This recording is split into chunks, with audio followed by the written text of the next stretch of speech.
युवराज अपनी कहानी सुना रहा था और उधर सिद्धार्थ एक बहुत बड़ी मुसीबत में फंस चुका था। लगभग बेहोशी की हालत में वो पानी के भंवर से घिरा हुआ था। न जाने किस किस तरह से पानी के थपेड़ों को बर्दाश्त कर रहा होगा। थोड़ी देर बाद जब वहां पर शमशान में एक लाश को अंतिम संस्कार के लिए लाया गया तो वहां बजने वाले ढोल की आवाज से सूखी नदी में हो रही वो हलचल अपने आप थम गई। जब लोग वहां पर पहुंचे तो उन्हें शमशान के शेड से थोड़ी दूरी पर नदी के किनारे कोई पड़ा हुआ दिखा। जब उनमें से कुछ लोग देखने के लिए गए तो सिद्धार्थ को वहां पड़ा देखकर उन लोगों के होश उड़ गए। अरे देखो, ये तो वही फैक्ट्री वाला सिद्धार्थ है। क्या ये नदी में डूबकर मर गया? कहीं हवेली के शैतान से परेशान होकर इसने आत्महत्या तो नहीं कर ली? वे लोग आपस में एक दूसरे से ऐसी बातें करने लगे। तभी उनमें से एक ने आगे बढ़कर सिद्धार्थ की पल्स और सांसें चेक की और उसने पाया कि सिद्धार्थ की सांसें अभी भी चल रही थी। उन्होंने उस मुर्दे के अंतिम संस्कार को कुछ देर के लिए रोक दिया और सिद्धार्थ के पेट से पानी निकालने लगे। थोड़ी देर मशक्कत करने के बाद पेट से पानी बाहर आते ही थोड़ी ही देर में सिद्धार्थ को होश आ गया। वो खांसते हुए उठा, शायद पानी उसके फेफड़ों में भर गया था। शाम के लगभग 5 बजने को थे और गांव वाले भी उस जगह पर और ज्यादा नहीं ठहर सकते थे। पूछने पर सिद्धार्थ ने लोगों को बताया कि किसी अनजान ताकत ने उसे नदी में खींच लिया था और फिर उसके बाद उसे कुछ याद नहीं है। गांव वाले उसकी बातें सुनकर डर से कांपने लगे। उन्हें यह डर लगने लगा कि कहीं वही शैतानी ताकत उन पर भी ना हमला कर दे, लेकिन किसी ने अपने डर को जाहिर नहीं किया। सिद्धार्थ ने उन लोगों से पूछा कि वे लोग वहां पर किसका अंतिम संस्कार करने आए और उसकी मौत कैसे हुई। तो उन्होंने बताया कि कोई बूढ़ी औरत थी जो कि बीमार थी और बीमारी के चलते ही उसकी मौत हो गई। जब सिद्धार्थ वीरानगढ़ में आया था तब से उसने ज्यादातर लोगों की बेवक्त मौत ही देखी थी। गांव के लोगों ने उसकी मदद की हो ऐसा भी उसने बहुत कम ही देखा था, लेकिन अभी इस वक्त लोगों ने उसकी भी जान बचाई थी क्योंकि रात होने वाली थी और रात में वो वैसे भी नदी में उस कछुए को ढूंढ नहीं पाता। इसीलिए अंतिम संस्कार में उन लोगों के साथ शामिल हो गया। सूरज डूबने से पहले ही अंतिम संस्कार की सभी रस्में पूरी कर ली गई थी। सब लोग अपने घरों को लौट गए। सिद्धार्थ भी गेस्ट हाउस पहुंचने वाला था, तभी उसने देखा कि गौरी युवराज के साथ कहीं बाहर जा रही थी। गौरी को इस तरह उसके साथ घूमते देखकर सिद्धार्थ के दिल पर जो बीत रही थी उसका अनुमान लगाना भी मुश्किल था। हालांकि उसने खुद ने भी सानिया के साथ अपनी मर्यादाएं लांघी थी, लेकिन गौरी तो कभी ऐसी थी ही नहीं। फिर ये सब क्या हो रहा था? सिद्धार्थ हैरान परेशान था, लेकिन वो चाह कर भी आगे बढ़कर गौरी को रोक नहीं सकता था। मिस्टर बजाज, जो सिद्धार्थ को गौरी के साथ देखना पसंद नहीं करते थे, उन्होंने गौरी को एक अनजान लड़के के साथ कैसे जाने दे दिया था। खैर, जो भी हो, सिद्धार्थ को अब ये सोचना था कि कल दिन निकलते ही वो ऐसा क्या करे कि उसे कछुआ मिल जाए। वो इस बात को तो अच्छी तरह जानता था कि उसके साथ जो कुछ भी हुआ था उसके पीछे कोई बुरी आत्मा या शैतानी ताकत जरूर थी। इसका मतलब उसे पहले से ज्यादा तैयारी से वहां जाना होगा। दूसरी तरफ गौरी और युवराज गांव का चक्कर लगाने के लिए बाहर निकले थे। दरअसल जिस तरह से मिस्टर बजाज ने युवराज को उसकी कहानी बताते वक्त डिस्टर्ब किया था, गौरी को अच्छा नहीं लगा था। वो चाहती थी कि वो युवराज की ट्रेजेडी अच्छी तरह से सुने। बहरहाल सिद्धार्थ गेस्ट हाउस पहुंच चुका था और उसने किसी से भी कुछ नहीं कहा। दयाल ने उसे चाय लाकर दी और वो चाय पीकर बुक पढ़ते हुए आराम करने लगा। युवराज ने गौरी को आगे बताया कि उसे एक किताब के जरिए पता चला कि उस डायन दिव्या और हवेली के शैतान के बीच में क्या रिश्ता था। दरअसल वो उस शैतान की सबसे ज्यादा पसंदीदा पत्नियों में से एक थी। वो शैतान उस डायन पर खुद से भी ज्यादा यकीन किया करता था, इसीलिए कभी भी वो उसे कुछ भी करने से नहीं रोकता था। एक डायन अगर किसी का खून पिए भी तो इसमें कोई उसे इल्जाम कैसे दे सकता था। लेकिन युवराज को पता चली सच्चाई और भी ज्यादा खतरनाक थी। उसे पता चला था कि दिव्या उसकी तरह नौजवानों को प्यार के जाल में फंसाकर उनसे संभोग करके पहले अपनी हवस मिटाती थी और फिर उनके सीने से दिल निकालकर खा जाया करती थी। वो चाहकर भी युवराज का खात्मा इसलिए नहीं कर पाई थी क्योंकि बार बार उसके साथ संभोग करके युवराज के अंदर भी खतरनाक शैतानी ताकतें आ चुकी थी। युवराज खुद भी इस बात से अनजान था। वो बिना मरे ही शैतानी मर्दों की अच्छी खासी ताकत का मालिक बन चुका था। जब उसने गौरी को यह सब कुछ बताया तो गौरी ने उसकी बात को बिल्कुल आसानी से सच मान लिया। ये सब कुछ क्या हो रहा था समझ के परे था। तुमने ये तो नहीं बताया कि उस बेताल और हवेली के शैतान के बीच का रिश्ता क्या था और वे दोनों एक दूसरे से कैसे अलग हो गए? गौरी ने युवराज से पूछा।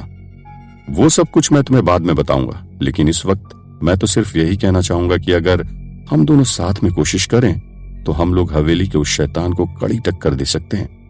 युवराज ने गौरी से कहा। उसने बताया कि उसकी ताकत और गौरी की इंटेलिजेंस से अगर दोनों साथ मिल जाए तो वे दोनों वीरानगढ़ को एक बार फिर से आजाद करवा सकते हैं। उसने गौरी से यह भी कहा कि वो भी चाहता है कि सिद्धार्थ को उसके पेरेंट्स वापस मिल जाए। गौरी को उसकी बात पर एक बार फिर यकीन हो गया और उसे सचमुच एक अच्छा इंसान मानने लगी। अगर वो अच्छा ना होता तो उसने गौरी की जान बचाई ही क्यों होती? उसने उसे अब तक कुछ भी गलत तो नहीं कहा था। सारी बातें सही थी और ये बात भी सच था कि वो ताकतवर भी था। उसकी बातों से गौरी की उम्मीद बनने लगी थी। ये दोनों तो घूम फिर कर गेस्ट हाउस वापस जाने लगे थे, लेकिन आज रात वीरानगढ़ में कुछ ऐसा होने वाला था जो कि हद से ज्यादा खौफनाक और रूह कपा देने वाला था। दरअसल हुआ ये कि न जाने कहां से लोगों को सोशल नेटवर्किंग साइट पर वीरानगढ़ में घटने वाली खतरनाक घटनाओं के बारे में पता चल गया। आज तक तो इसके बारे में इस तरह से कभी कोई भी खबर बाहर नहीं निकली थी, लेकिन अब जब ऐसा हो चुका था तो लोगों में इसे लेकर एक्साइटमेंट भी बढ़ते जा रहा था। ऐसा खास तौर पर यंगस्टर्स के बीच हो रहा था और ऐसा ही एक ग्रुप जिनके बीच वीरानगढ़ को लेकर चैटिंग हुई थी, वे लोग आज मौत को दावत देने वाले थे। उन्होंने सब कुछ पहले से प्लान कर रखा था। उन्हें पता था कि जैसे ही रात का अंधेरा गहरा होता जाएगा वीरानगढ़ में खतरा हद से ज्यादा बढ़ जाएगा। वे सारे नौजवान आज के जमाने के थे जिन्हें यह सब कुछ बिल्कुल मजाक लगता था। उनमें से कुछ तो ऐसे भी थे जिनके पास कुछ मॉडर्न टेक्निकल डिवाइसेस भी थे और वे चाहते थे कि दुनिया के सामने वीरानगढ़ का सच लेकर आए। सोशल नेटवर्किंग साइट पर फेमस होने लोगों में ट्रेंड हो चुका है और कोई भी पीछे नहीं रहना चाहता, लेकिन लगता है वे लोग तो हद से ज्यादा ही आगे बढ़ चुके थे। रात के 10:30 बजने वाले थे और उन लोगों ने वीरानगढ़ में कदम रखा। उन लोगों ने पहले ही सब कुछ डिसाइड कर रखा था। उन्हें पहले से ही पता था कि वहां की सबसे खतरनाक जगह वो बुधा हवेली थी।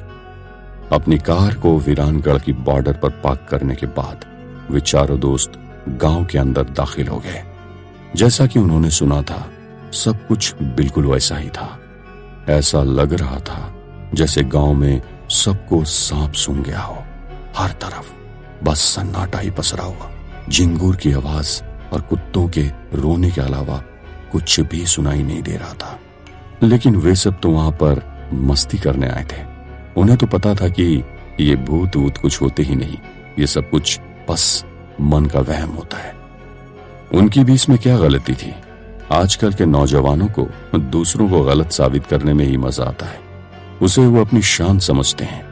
उनके आने के बाद उन्हें सिर्फ सन्नाटा और दूर दूर तक फैला हुआ गहरा अंधेरा ही दिखाई दिया था। चाहकर भी उन्हें कोई ऐसा शख्स नहीं दिख रहा था जिससे वे लोग कुछ बात कर पाते। 3 लड़के, उनके साथ एक लड़की। इन लोगों की ऐसी एडवेंचर और एक्साइटमेंट से भरी हुई जगह पर जाने की हमेशा से आदत रही थी। वे लोग गांव के हालात देखकर हंस रहे थे, सोच रहे थे कि गांव के लोग कितने बेवकूफ हैं जो यूं ही अंधविश्वास के जाल में फंसकर ऐसे घर में कैद हो जाते हैं। अब तक तो सब कुछ ठीक चल रहा था। वे लोग गांव में इधर उधर घूम रहे थे और उन्हें भूत प्रेत आत्माओं जैसा अभी तक एक कुछ भी नहीं दिखाई दिया था। वे सभी लोग कैंपेनिंग का सामान भी लेकर आए थे। इसका मतलब था कि वे लोग कहीं टेंट सेट करने वाले थे। तभी उनमें से जो लड़की थी उसने कहा, क्यों ना हम ऐसा करें कि उस हवेली में चलकर ही कैंप लगा लें। ये कैसा रहेगा? और अपने कैमरास भी ऑन कर दें। तो क्या वे लोग सच में इस हवेली में ही कैंप लगाने वाले थे? क्या वो जो नौजवान भटक कर वीरानगढ़ चले आए थे, वे कभी वापस जा पाएंगे? युवराज और गौरी के बीच जो कुछ भी चल रहा था, वो था क्या? क्या शैतान वहां आए उन नौजवानों को सही सलामत वापस लौटने देगा, या सिद्धार्थ आकर उनकी जान बचा पाएगा? जानने के लिए सुनते रहिए।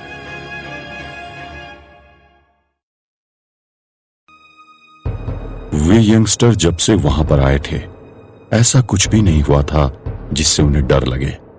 वे लोग तो डरने के लिए तैयार थे, एक दूसरे को यूं ही डराकर मजे ले रहे थे, हंस रहे थे। कच्चे घर, पतली गलियां, गांव का स्कूल, अस्पताल, मंदिर, हर एक जगह के सामने से वे लोग घूम कर देख रहे थे। गांव की गलियों में जहां तहां स्ट्रीट लाइट भी जल रहे थे। गाइस, क्या तुम लोगों को लगता नहीं कि लोगों ने इस जगह के बारे में बहुत बड़ा चढ़ाकर कह दिया था? सचमुच लोग तो कुछ भी कहते रहते हैं, मयंक ने कहा। सोशल मीडिया के र्यूमर्स का यकीन करे तो ऐसा लगता है जैसे वीरानगढ़ बाबा आदम के जमाने का कोई गांव होगा। ओकेजनली कहीं से कुत्तों के भौंकने, रोने और कहीं कहीं जहां झाड़ियां थी वहां से झिंगूर की आवाज। बाकी सब कुछ तो बिल्कुल नॉर्मल था। हाँ, अंधेरा होने के पहले तक धूल वहां कुछ ज्यादा ही उड़ रही थी। उन्हें वो गांव उतना ज्यादा भी बर्बाद नहीं नजर आ रहा था जितना कि बड़ा चढ़ाकर सोशल मीडिया पर बताया गया था। उन्हें इस बात का एहसास हुआ था कि गांव पिछड़ा जरूर था, लेकिन बहुत ज्यादा पिछड़ा भी नहीं था। सबसे ज्यादा हैरानी की बात तो ये थी कि वीरानगढ़ का वो शैतान अब तक खामोश क्यों था?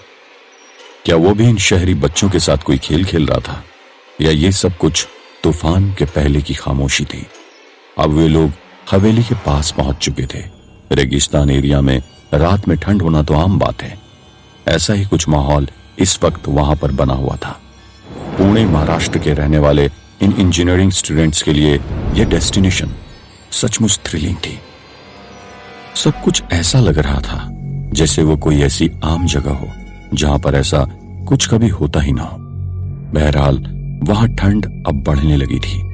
वे लोग वहां पर ठंड का कोई इंतजाम करके नहीं आए थे।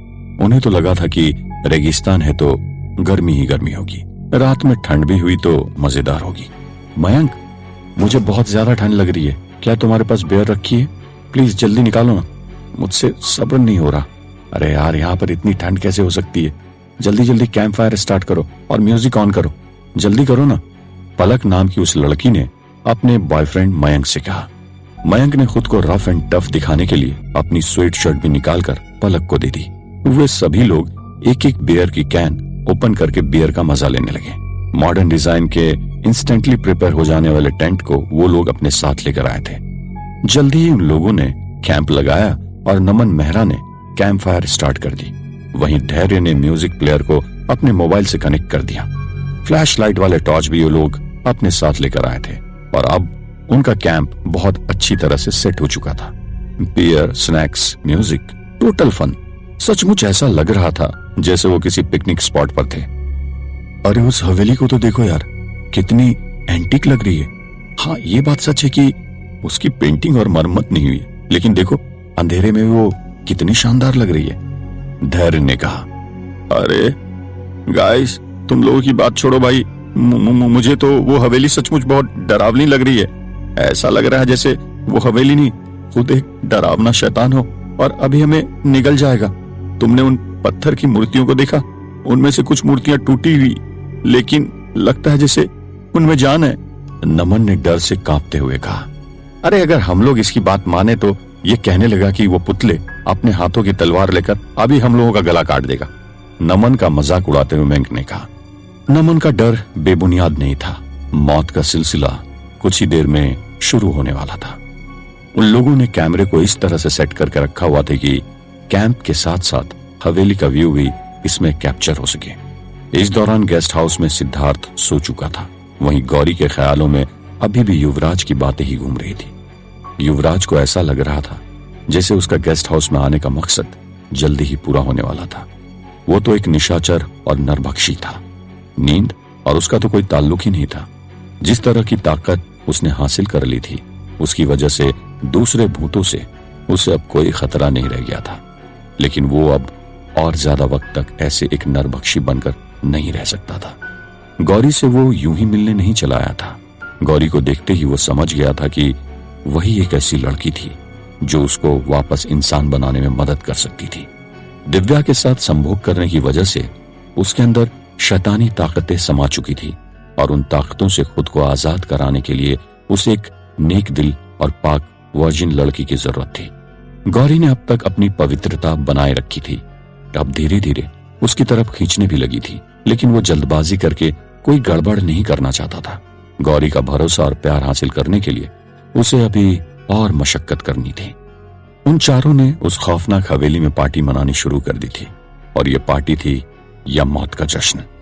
उन लोगों को तो गांव के हालात देखकर ही समझ जाना चाहिए था कि उन्होंने वहां आकर बहुत बड़ी गलती कर दी थी।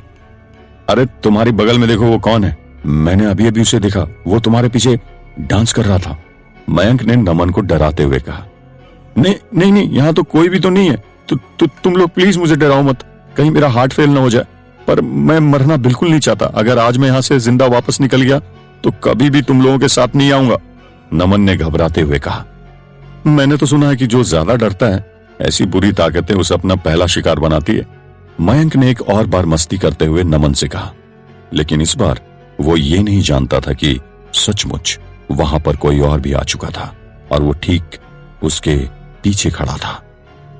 अरे वो क्या है मयंक? वो देखो तुम्हारे पीछे क्या है। भागो भागो, वहां से भागो मयंक। मैं मजाक नहीं कर रही हूँ, देखो वो काला सा है, कितना खौफनाक दिख रहा है, जल्दी भागो वहां से, पलक ने घबराते हुए कहा। हाँ, तो अब तुम सब लोग मिलकर मेरे मजे ले रहे हो। तुम्हें क्या लगता है कि मैं भी इस नमन के समान डरपोक हूं? मयंक ने कहा। इतना कहते ही वहां जोर जोर से शैतानी हंसी की आवाजें आने लगी। इससे पहले कि मयंक कुछ और समझ पाता, वो साया ठीक उसके सामने आ गया। काले कपड़े में लिपटे उस भूत की आंखें थी ही नहीं, मतलब आंखों की जगह बनी ही नहीं थी। उसके बाल पूरे काले और बड़े बड़े थे।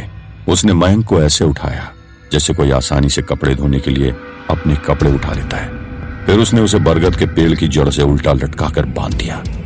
जब उनकी आंखों के सामने ऐसा हुआ था, उन मॉडर्न यंगस्टर की तो जान हलक में आ गई थी। छोड़ो छोड़ो छोड़ो मुझे, कौन हो तुम? प्लीज छोड़ दो, हमने तुम्हारा क्या बिगाड़ा है? मयंक घबराहट के मारे गिड़गिड़ाते हुए कहने लगा। हेल्प हेल्प हेल्प, अरे हेल्प हिम, कोई तो बचाओ उसे, पलक ने कहा। नमन के तो हाथ और पैर ठंडे पड़ गए। उसकी हिम्मत पहले ही जवाब दे चुकी थी। अब जो कुछ हुआ था उसके बाद तो वो अपनी जगह से भी नहीं हिल पा रहा था। इतनी ठंड में वो पसीने से लथपथ होता जा रहा था। धैर्य उसे बचाने की कोशिश करता था। इससे पहले ही वहां पर एक धमाका हुआ। ये धमाका ऑटोमेटिक पिस्टल से चलने वाली गोली की वजह से हुआ था। मयंक अपने पास एक पिस्टल रखा करता था। इस तरह की जगह पर जाने का शौक था, इसलिए वो इस तरह की डिफिकल्ट सिचुएशन से डील करने के लिए उसे अपने साथ रख लिया करता था। गोली चलते ही पेड़ पर लटका मयंक धड़ाम से जमीन पर नीचे गिर गया। खुद को संभालते हुए उसने अपने दोस्तों से कहा, चिल गाइस, अब हम लोग भी इन सारी चीजों से डरने लगे तो हम लोगों में और गांव के गवारों में क्या फर्क रह जाएगा? ये सब कुछ कोई ट्रिक है और हम लोगों के साथ गेम खेल रहा है कोई। अब देखो गोली चलते ही सब कुछ कैसे शांत हो गया। नहीं नहीं, अरे नहीं यार, प्लीज यहाँ से निकलो, चलो जल्दी करो। एटलीस्ट मैं तो इस तरह से बिल्कुल अपनी जान नहीं गंवाना चाहता। Please guys, try to understand, let's move, कपकपाती हुई आवाज में नमन ने कहा। वो सही कह रहा है मयंक, चलो हम लोग यहाँ से भाग चलते हैं, for God sake let's move, don't waste time, रोते हुए पलक भी कहने लगी। अरे यार, अब तुम्हें क्या हो गया? तुम क्यों रो रही हो? मैं बोल तो रहा हूं ना कि ये सब कुछ एक प्लान गेम है, शायद बस इसीलिए कि यहाँ पर कुछ लोग अपने इलीगल काम किया करते होंगे, दैट्स इट। मयंक ने एक बार फिर उन लोगों को तसल्ली देते हुए कहा। वो खुद अंदर तक कांप चुका था, लेकिन अपनी गर्लफ्रेंड के सामने अपने आप को इस तरह से कमजोर तो नहीं दिखा सकता था, इसीलिए वो नाटक कर रहा था। भाई भाई, इन लोगों की बात मान ले, अब तो मुझे भी लगता है कि हम लोगों की जान खतरे में है। वी आर ट्रैप्ड, और कोई ये इंसान काम कैसे कर सकता है? There are some supernatural elements. भाई मेरी सचमुच फट रही है यार, चलो भागो भागो यहाँ से प्लीज। धैर्य ने भी नमन और पलक की बातों को दोहराते हुए कहा। लेकिन उन लोगों की इतनी बातें करते ही वहां पर एक चुड़ैल की जोरदार चीख सुनाई दी और फिर वो जोर जोर से हंसने लगी। छन छन छन घुंघरू की आवाज उनकी तरफ आगे बढ़ने लगी और तभी अचानक बिल्ली की रोने की आवाज सुनाई दी। तो आगे इन लोगों के साथ क्या होने वाला था? क्या सचमुच उन चारों की जिंदगी का ये आखिरी दिन था? क्या उन्हें बचा पाना किसी के बस की बात है? सिद्धार्थ तो खुद अपनी दूसरी पहेली में उलझा हुआ है, तो क्या वो इसे बचा पाएगा? जानने के लिए सुनते रहिए।